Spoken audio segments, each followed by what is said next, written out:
Ito po ay ang Volunteers Against Poverty Foundation po. Pwede kayong bumisita sa aming website, www.bapf.org.ph, at yung pong opisina namin sa Australia, bapf-australia.com. Yun naman pong opisina namin sa Downtown Manhattan sa New York, bapf-downtownmanhattan.New York. After that, I meet someone also, his friend, and hindi ko na natanong doon sa friend na yon niya na kung sino ba siya kasi 2 to 3 times I met him in person. That is Mr. Pangilinan. So, after that, itong kaibigan niya na misunderstanding niya ako na akala niya sinusuportahan ko si Mr. Mangusin doon sa kanyang ano. So, nagkaroon kaming tatlo ng misunderstanding na kaya pala hindi rin siya lumalapit. Akala niya kami ni Mr. Mangusin ay may anggulo na ginagawa. Magkasundo. Yes. If you can see those pictures in my FB, we really are like a brother and sister. I treat him as a young brother because he really showed me the kindness, loving friend, and and talagang napakabait niya. Pinakita niya talaga ako na super bait, super blah blah blah talaga. So he gets me on that feelings, as a friend, at a friend. And I dinala ko siya sa bahay sa Batangas. And pinakilala ko siya. That time I'm still a barangay captain. Pinakilala ko siya doon sa barangay ko that he's a Marcos family, first family, blah blah blah, ganyan. So akala ko talaga siya ay he's a man of Marcos, he's a king of Marcos. So after that I'm with Brenda. Si Brenda nasa yan Europe ba yun? Europe o France? Parang basta nasa dalawang bansa yan si Brenda. Ngayon pinakilala niya yun sa akin. The time na kami ay mag-optical mission sa QCPD. Kasi mag-anniversary yun, sinabi niya na yung optical na yan ay marami tayong mabibigyan. So I'm happy enough and my husband is happy enough to have that optical mission. So hindi ko alam na yun pala ay may parang mga donasyon. Okay. So that donation came from everyone na mga tao na sabi niya, Amerika daw marami nang nagpadala, tapos si Brenda magbibigay sana, na booking ni Brenda, tumakbo na, hindi na nagpakita, hindi na niya rin nasabi sa akin na bogus pala yung tao na yan. Nakaramdam na po bali po yung kaibigan. Yes, hindi na niya napaliwanag sa akin na it's a bogus man, he's a con man, everything. Kasi hindi kami susolo ni Mangusin. So that's no time for Brenda to talk to me in private. So ngayon after that sabi niya kung ano man, kung wag ka na lang mag-donate, mag-isang sumali na lang ako sa association ng kanilang company. Okay. Gagawin daw akong gagawin akong presidente ng foundation. So ngayon sabi niya sa akin etong la-launch natin na optical mission is a very big event.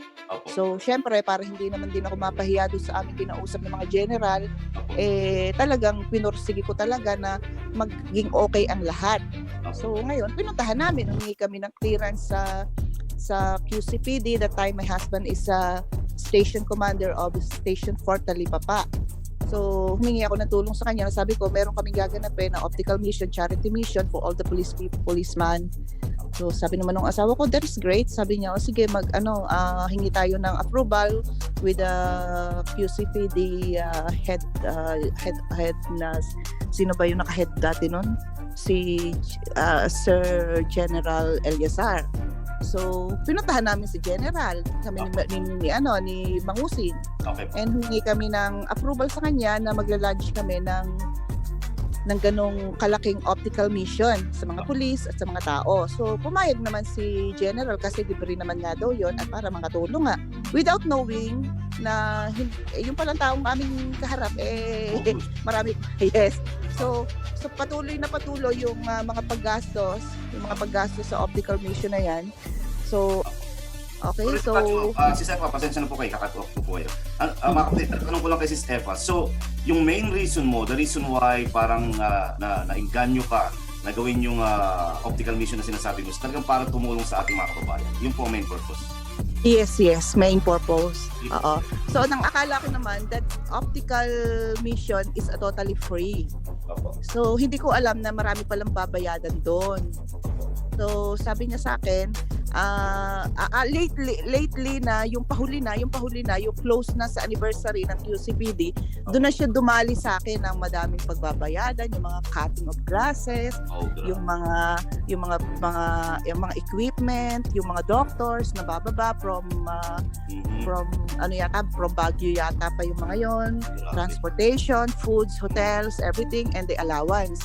So every day I giving him a money for that until nagkasangla-sangla na nga yung mga alahas ko kasi bigla siyang darating sa akin na kailangan ko ng 50, kailangan ko ng 100. So hindi mo naman akong papatakbo ng Batangas para kumuha ng pera. So whatever in my hand, whatever in my body that I can put into the pawn shop, I'll just give it to him and he pawn it with my PA, yung PA ko. So silang dalawa pumupunta sa pawn shop kasama yung PA ko na taga Batangas. So sabi ko doon sa PA ko, pag sinangla mo yan dyan sa pangalan mo kasi baka umalis si Mangusin hindi natin mahabol yung resibo. So lahat yun, nakapangalan lahat yun sa PA ko na taga Batangas sa kasambahay ko. Kasama ko sa... Sabi ko nga po, yung meron lamang isang tao na patuloy na naniniwala sa akin ay sapat na pong dahilan para ipagpatuloy ko po yung aking mga ginagawa. Siyempre gusto ko lamang pong balitaan kayo na maayos po yung naging humanitarian sa Burgos, Ilocos Norte kung saan tayo po ay nakapaghatid ng tulong sa libu-libong mga Ilocano. Diyan po mismo yan sa Burgos, Ilocos Norte sa pangunguna ni Mayor Crescente Garcia. Medyo magandang kwento po yung pangyayari doon kung bakit nangyari po.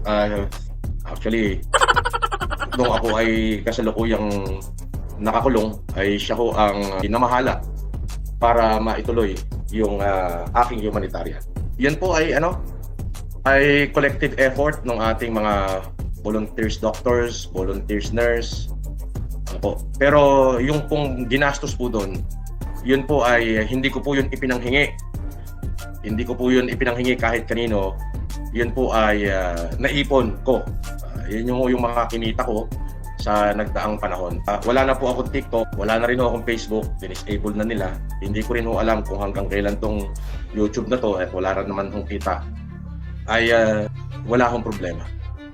Kung ano man yung mga ibinabato nila sa akin sa tulong po ninyo ay atin po yung haharapin na may karangalan at may dignidad. Gusto ko lamang pasalamatan si Mami Jaja Cap, Ma'am Eli Maurin, yung ate ko, si Manang Janice. Kasi pula yan, laging pula yan eh. Yan. Dito. Yan. Okay. So ayan, Joseph and Janice Pasco. JJP pala to, JJP. Si Ate Odette. Ayan na, Miss Bintang. Oh, ayan ha. Oh. Si Ate Tess. Nako, ayan na. Oh. Ayan, alright. JJP, wala kaming live sa YouTube ngayon eh. Ilan sila dyan? Si Ma'am Marilyn Monjicline. Si Ems Pascual. Doon po sa kay Lea Weda, sa lahat po nang nagpakita ng pagsuporta, pagmamahal. Maraming salamat. Kaya po ako nag-live. Gusto ko lamang po samantalahin na ako po ay may warning na kay YouTube na hindi ko alam any moment ay baka ma-take down na rin po ito katulad nung ginawa nila sa aking Facebook at sa aking TikTok. Aray ko!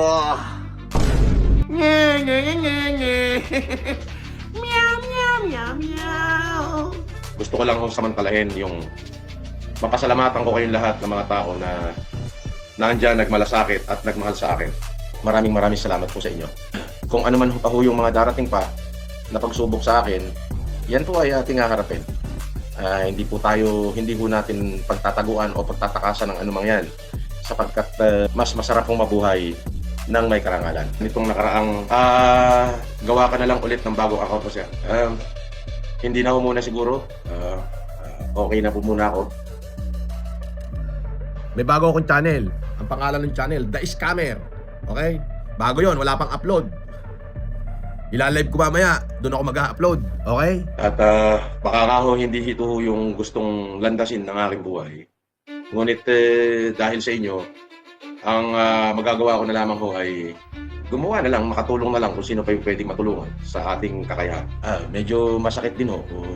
Sa mga basher ko, maraming salamat sa inyo.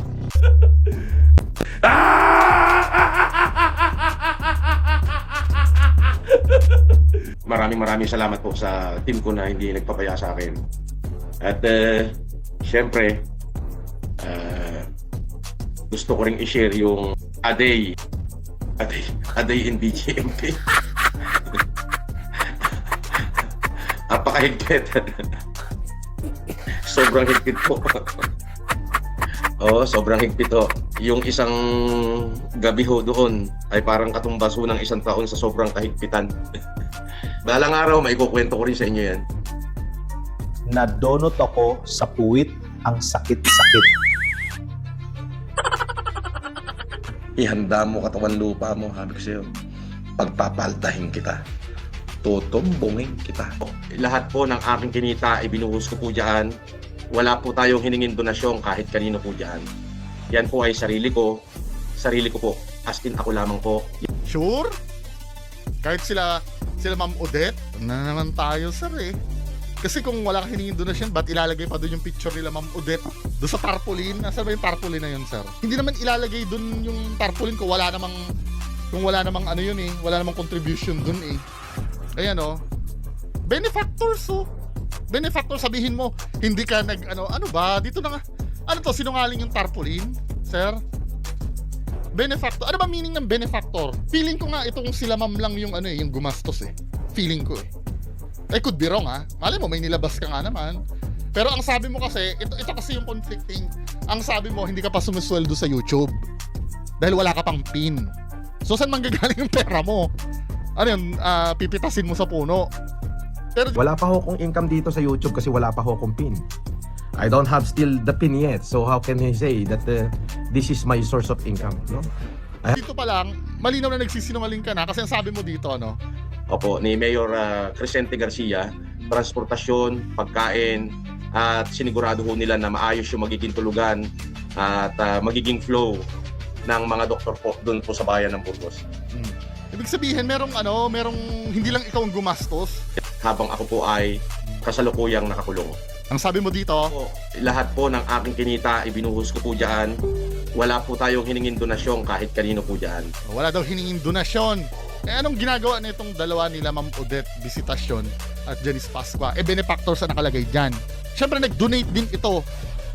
Kung magkano ang dinonate nito, sana hinga nila ng transparency, ano? Ano ba meaning ng benefactors? Benefactor. Ayan o, nakalagay dito. A benefactor is an individual or organization that provides money, aid, or resources to support another person, group, or cause, often without expecting a direct return. Walang ini-expect na return daw. So nag-donate nga.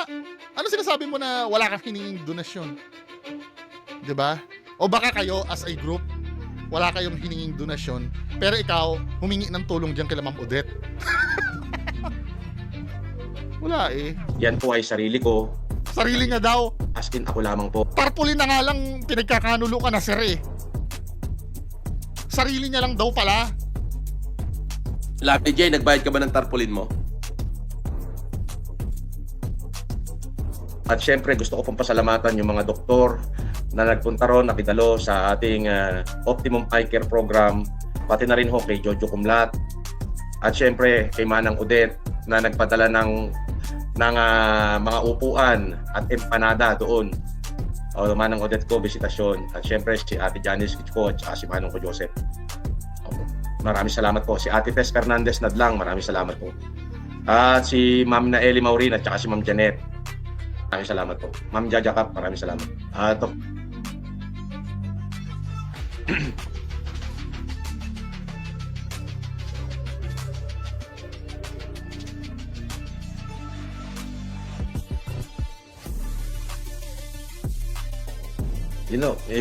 Sasamantalayin ko lang ho na pasalamatan kayo. Sabi ni Mr.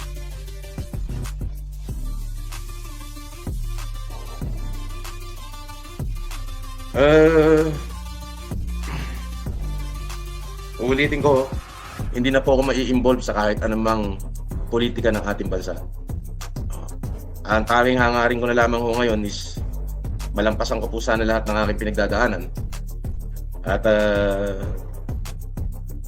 siguro ho ay makapaghanap buhay ulit ng maayos. At pagkatapos ho nun ay kung kumita, itutulong ho ulit. So sa mga basher ko, kung natutuwa kayo sa nangyari sa akin, sana napasaya ko kayo. Ayan o. Gusto nyo makita kalbo ko? Ayan. Wala naman ng problema. Kung masaya kayong makita yan, sige po. Wala na po akong TikTok. Nakalagay po doon ay pinahinto po ng government entity. Ganun din po yung aking Facebook. So, okay lang po yan.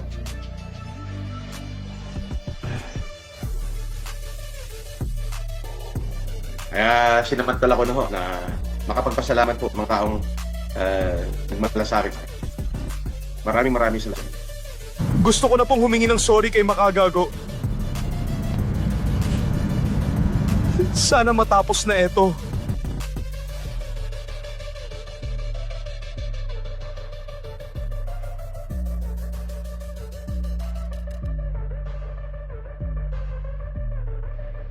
Aray ko!